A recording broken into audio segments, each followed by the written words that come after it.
die too young. 100 miles per hour, might smash if the kid die young. The kid die young. Push it to the limit, I can't go no more. Red light, no way, I'm coming back home. Long dirt road, all on my own. I'm a big place, I'm a name in the stone. My name in the stone. Yeah, I'm coming back home. Yeah, I'm coming back home. My name in the stone. What's up? In today's video, we're going to be showing the nearly forgotten 350Z 1JZ some love. So today what we're going to be doing is something pretty simple, something we do on the daily basis, which is auto glass. I took this one out mainly to redo the carbon overlay. I had to get it recoated and re-cleared because it was cracking and fading and was about to the carbon. So I did that a while back and I just pretty much forgot about this thing for a while, mainly money issues. But today we're going to be throwing in this glass. I got a different molding for the top that's going to go over the carbon.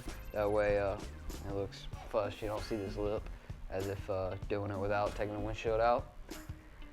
So yep, it's already out. All I got to do is clean the surface because it's been sitting a while, prime that, and then go ahead and put my universal molding across the top and go ahead and test fit it real quick and see how the molding's gonna look across the top, make sure it's what I want.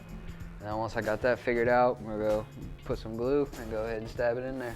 So the universal mold I'm gonna be using is made by Precision. It's a PRP 2175. This is a mold I use a lot doing windshields. I keep this one in one other roll, and the other roll is a rain channel type roll, which means when it's on the glass, it will sit like that against the metal. But what this one does is goes over the metal, over the pinch wheel. So yeah, we take our roll.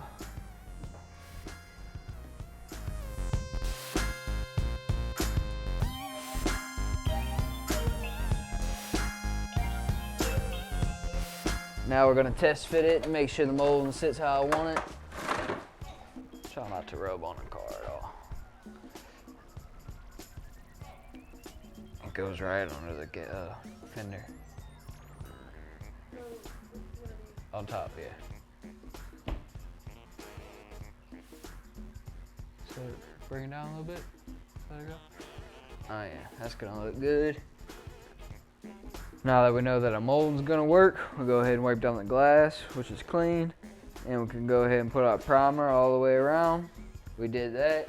And then take our windshield glue on a manual caulk gun and put a bead where the mold meets the glass. So that way it helps hold the molding onto the glass because they like to fall off sometimes if you don't. And now that that's done, we can go ahead and wipe down the pinch weld on the car, prime it, and run the glue. I got this rag at the shop. All I'll do is soak it in water, make sure it's kind of clean, and then wipe down the pinch weld. Because pinch welds are always going to be nasty. That's a spot you can't clean until the windshield's out. But anyways, at the house I got microfiber and a little bit of glass cleaner. We're going to go ahead and wipe down our pinch weld.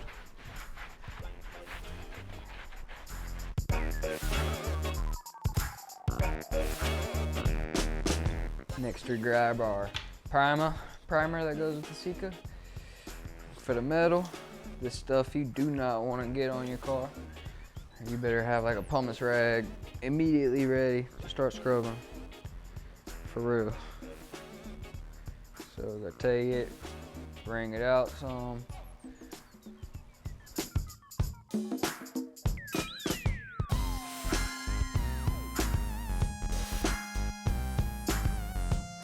Wiped down my dash real good. Actually, it's something I forgot I wanted to do. I'm gonna go ahead and steam my vents right here because they kind of got dusty from sitting with no windshield in it. So I'm gonna go ahead and steam those real quick and then we can start laying down the glue and sticking the glass. The steamer is hot and ready to go.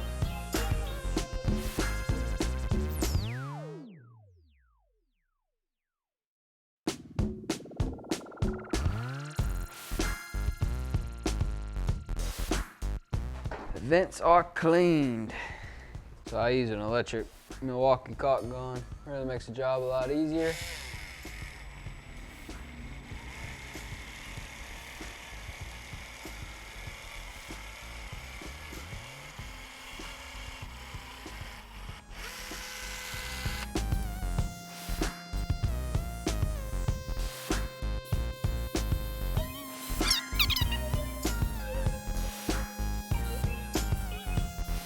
Then you take your fiber stick, which usually I got a plastic one. Works real good. I hope this works. Yeah, and you smooth out your joining spots. I usually smooth the top. I kind of keep, my beads are kind of squared. It's just how I cut the tip on the glue. Now that it's all smoothed out, the glass is ready to go on. Okay, here comes the glass. Make sure you go under the fender first.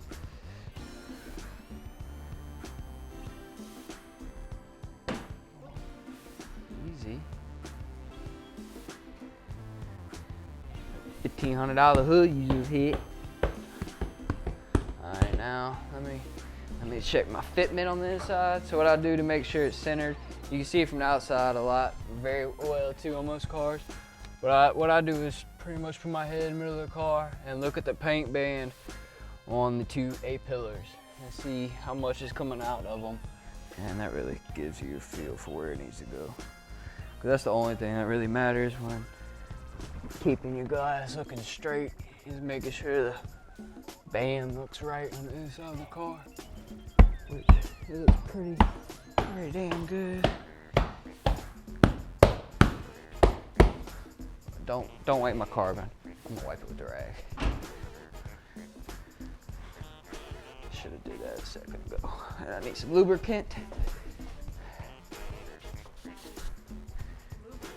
Lubricant, huh? Lube. Hey, I should name my YouTube the Lube Tube. L-O-U-B. The Lube Tube.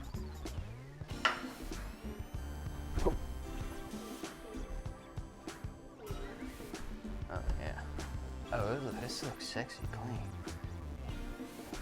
Okay, then you should have your tape ready, because sometimes they like to move real quick. But yeah, I didn't have it ready. Let's see. I'll be all right. I'll be all right, man. All right. And we like to put a nice strip all the way across. No, we ain't back in the blue. Is that just a southern thing, you think? I said, no, we ain't back in the blue.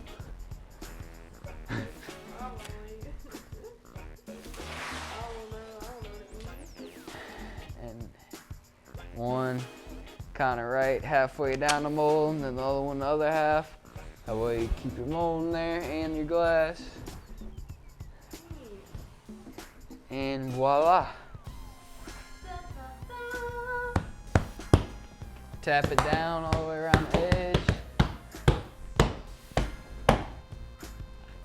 It's in there. Now all we gotta do is put my pillars back on. And the windshield will be wrapped up for the most part. I'm gonna go ahead and put my rearview mirror on. And then, yeah, I'm gonna go ahead and steam all of this and get all this. So, short backstory. I hit a deer. It flew up about 8 feet in the air. I was doing like 60, and all the next thing you know, I hit the deer, it's gone, and then all of a sudden, boom, straight on my roof. And I was like 17 when this happened, still learning a lot of stuff, learning every day. So what I did was I bondoed the whole thing, and now if I'd have known what I know now, even though I would have had to mess up the paint, I probably still would have went ahead and got rid of this body filler, and then got all the pinch wells, took the hatch off, did the pinch wells off the back, and I would have replaced the whole sheet. But I bonded it, took a long time, a lot of bondo, got most of it out by punching it from the inside, and yeah, this is what I came up with, carbon fiber overlay. And it looks pretty good in my opinion. I like it, and it looks good. It makes it different. So yeah, that's why there's bondo everywhere, and that's why we're gonna go ahead and clean everything off as we're putting it together and try and get all the bondo out of here.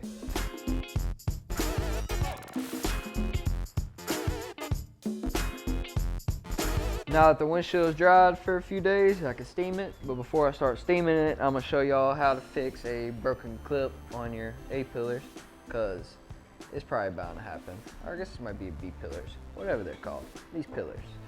So if you ever messed with these pillars before, you know these things are pretty brittle and they suck. So the most efficient thing that I do on a daily basis is using windshield glue, polyurethane, to glue these anything that breaks back together, pretty much. So like if the little housings for the clips break, I'll glue the whole housing together. If I don't have the housing, if it like completely fell apart, I'll just put a little dab of urethane and then put the clip right center where it would be, as if the housing was there to hold the clip still. So yeah, we're gonna start getting to it and doing that.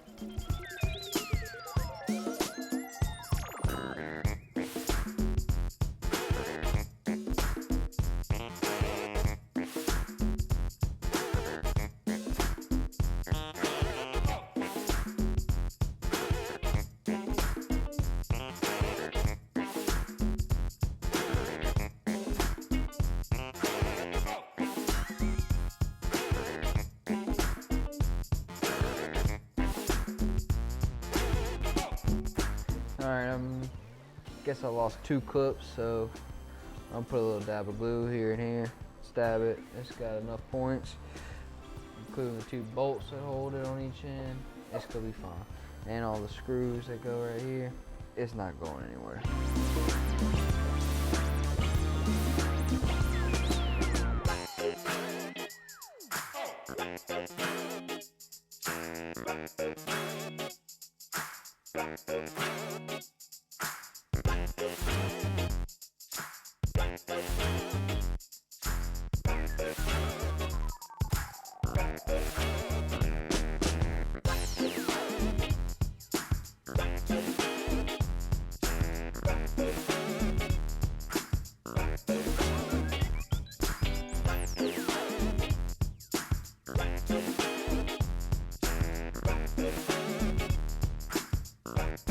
The windshield is in, the B-pillars are on, dirty. That's pretty much it for the Z right now. At least the interior is sealed. I'll start chipping away on stuff on it once we're on the road going to clutch kickers and have everything finished as far as drifting. So yeah, I hope y'all enjoyed this video. Like and subscribe, leave a comment, tell me what you think. I appreciate you for watching.